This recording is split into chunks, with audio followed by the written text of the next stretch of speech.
You're listening to Nerdvana on 90.3 FM WHPC. I'm Colton Murray. And I'm Justin Greenberg. You can check us out on Twitter at Nerdvana Radio. Or on Facebook at facebook.com/Nerdvana WHPC. And now for our feature presentation.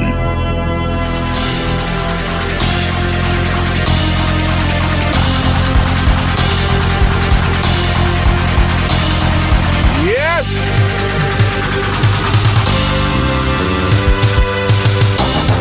What's going on, gentlemen? Welcome to Nerdvana on 90.3 WHPC. I'm not Nipples the Enchilada. I am Colton Murray. Here with Justin Greenberg and some guy studying Ryan the menu. Reynolds. Just clearing up the continuity, guys. Just clearing it up. What's going on, everyone? We got a lot to talk about today. No, we don't. Well, they got a lot to talk about because you guys saw Solo, right? Yeah, unfortunately, we did. Yeah. So we'll get into that in a little bit. But I saw the reviews. That was enough for me. You know, it's got decent reviews. It's up there with some of the prequels. It's at 70% on Rotten Tomatoes for the critics. It's up there with some of the prequels. Yeah. Yeah.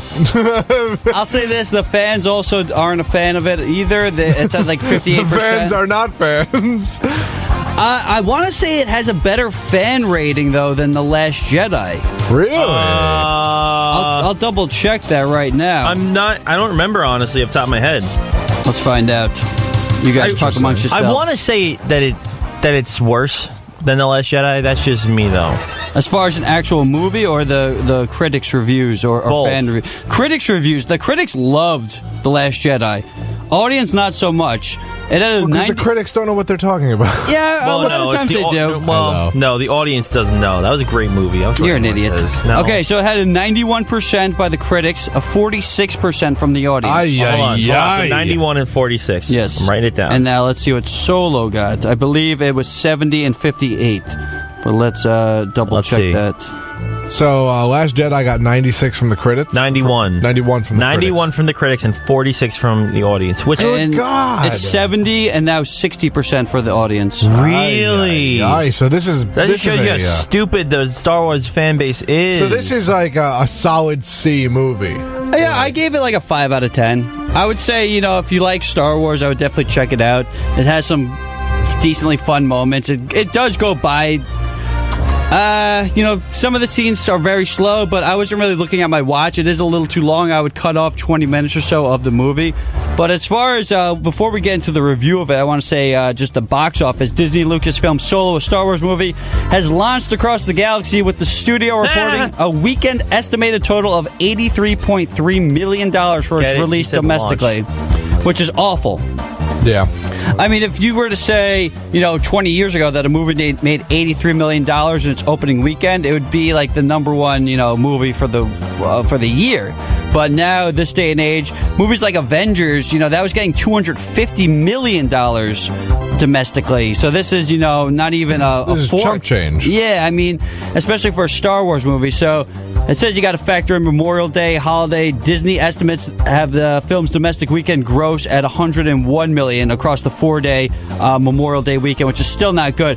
For comparison, the 3 other Disney Lucasfilm features, The Force Awakens, Rogue One, and Star Wars: The Last Jedi, have all opened to $247.9 million, $155 million, and $220 million, respectively, at the domestic box office. Solo also had a lower opening than 2005 Star Wars Episode 3 Revenge of the Sith, which debuted at $108.4 million. Internationally, the film has brought in an estimated $65 million for the weekend, making it a 3-day global total of $148 million, which is not good. For $65 million for international is not good. You could just see the Star Wars fatigue setting in. I mean, the one film you could really compare it to, you can't compare it to Force Awakens or Last Jedi, because it's continuing the Star Wars saga, so you would have to compare it to something like Rogue One. So Rogue One made $155 million. This made $83 million. So just about, halfway there as far as money goes. Hopefully this is a wake-up call for the studios. An awakening. A Force Awakening. Hopefully this kind of just shakes them up a little bit to say, we didn't want or care for a Han Solo backstory. Nobody really did. Like I keep saying every time, I love the ambiguity of his backstory. Maybe you just tell it throughout the other movies, like get little bits and pieces that we have to connect ourselves.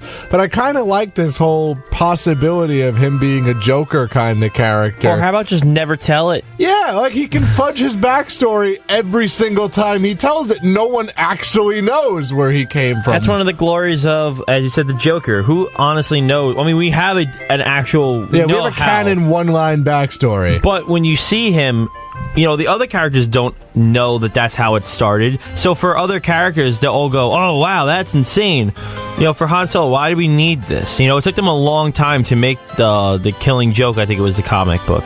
So how about let's just not. Yeah. Well, I mean, just to talk about the Joker, his origin is told differently depending on, who's telling the story. Too. So whether it's, the animated series or the comics or the movies, it's always different. I don't know if but there's I a like definitive that version. They came out and said the Killing Joke is the most accepted one. Well, yeah. I mean, I haven't read it, so I can't really say it. I didn't even see It's a beautiful comic. I own it. I just haven't given it a chance yet.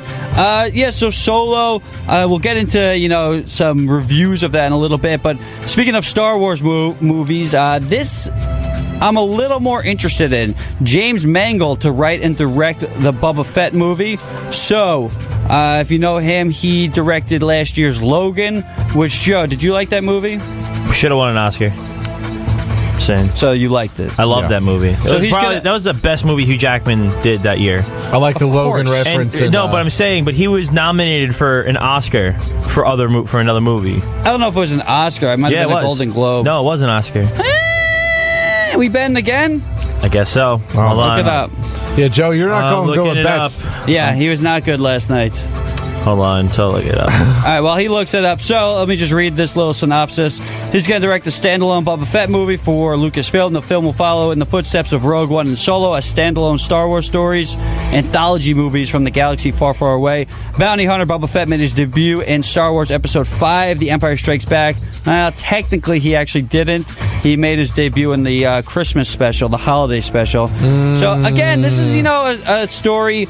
No, it wasn't the Christmas special. It was the Life Day special. Life Day, the holiday special. So, this guy's also directed The Wolverine, which I thought was all right. And he also directed the Johnny Cash biopic, Walk the Line, which I haven't seen. I heard was pretty good.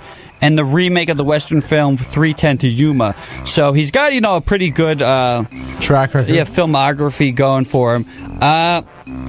I think this is going to go over better than Solo, just because, I like Boba Fett as much as the next guy. I have a statue of him in my room.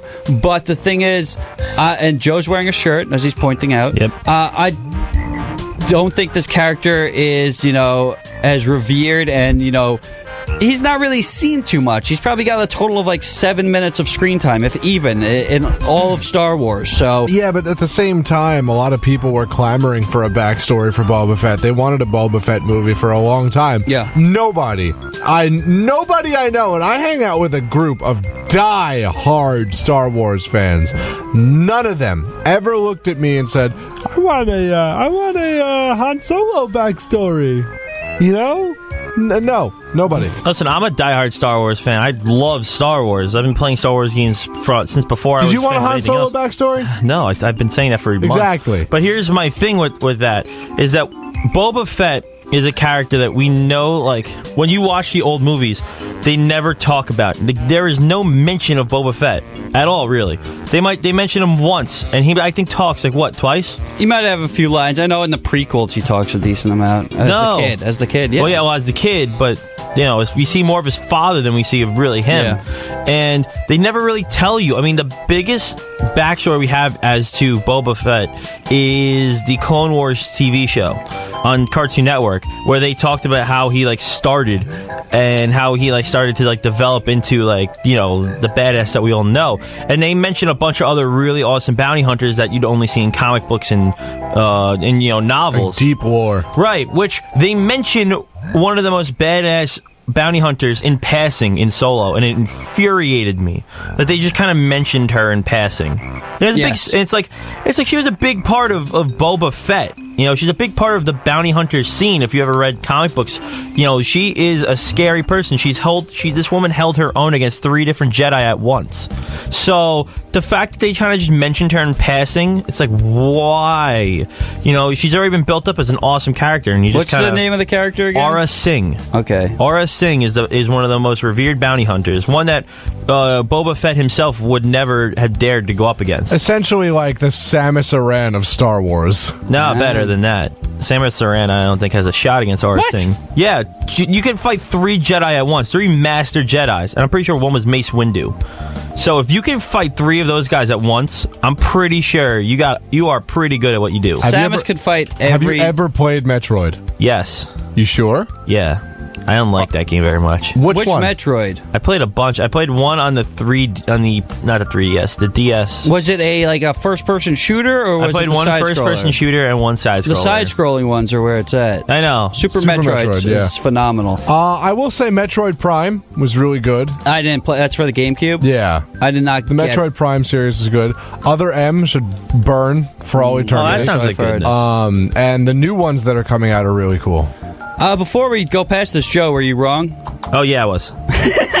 And by the way, you are listening to the voice of Nassau Community College. This is Nerdvana. My name is Joe Ritter, here with Justin Greenberg and Colton Murray. I'm wrong again, so there you go. Yeah, we should have something like next time you say you're wrong, you gotta be like, yeah.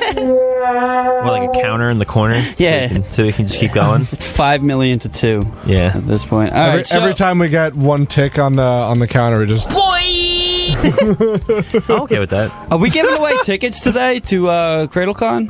I don't know. I think so. Maybe. What's this? There's a lot of things. This is Memorial Day, by the way, so, you know, we're all kind of... Yeah, we're tired. Yeah. I don't see anything right now, so maybe not today. I'm sure maybe next week. Yeah, maybe. We'll see. We'll see what happens. We're a professional radio show here. All right, so we prepare. Colton, you were playing before we get into a solo and some more Deadpool talk. You were playing some old video games? Yes, I was. I was playing a whole cavalcade of old games, and including some of the ones that appear on our bed music set. I was playing some of the old 3D Sonic games. And Sonic, gotta go fast. Yeah. Have you ever played any of the old ones? I love the old ones. I used to play this with my godfather all the time before he passed. That was his favorite game to play, and we played the hell out of them. I was awful, but he was really good. Which one? Do you remember the name? He had all of them. He would bring them all over. What system was it on? Do you remember? I'm too young. I was really young. I don't remember. I'm too young. I was like 4. I was playing 5. Sonic Adventure, and it's the 3D one where you can verse people in 2 players. Yeah, no, we didn't do that. It was one person playing, and either I sucked and he laughed at me, or... You were probably playing the classic side-scrolling ones. Yeah, it was the side-scrolling ones. I was playing the 3D ones, like Sonic Adventure for the Dreamcast, Sonic Adventure 2, some of the best games of my childhood, and just reliving all of that. And I never really realized, like, going back and playing these games that I used to hold so dear, I never actually truly realized how you weren't good at them? Bad they were. Oh. No.